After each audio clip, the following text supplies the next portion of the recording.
இறையேசுவில் அன்பார்ந்தவர்களே, இந்த உலகில் பிறக்கின்ற ஒவ்வொரு மனிதனும் தான் யார் என்று அடையாளம் கண்டுகொள்ள வேண்டும் என்றும் பிறரை அடையாளப்படுத்த வேண்டும் என்றும் அழைக்கப்பட்டிருக்கின்றார்.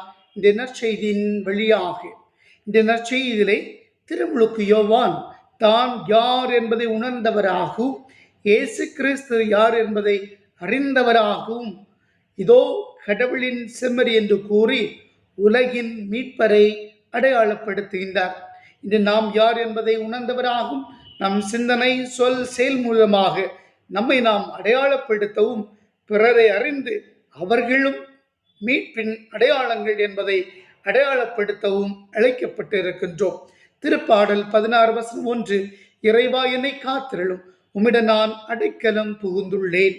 இந்த நாள் ஒரு நல்ல நாளாக அமையட்டும்.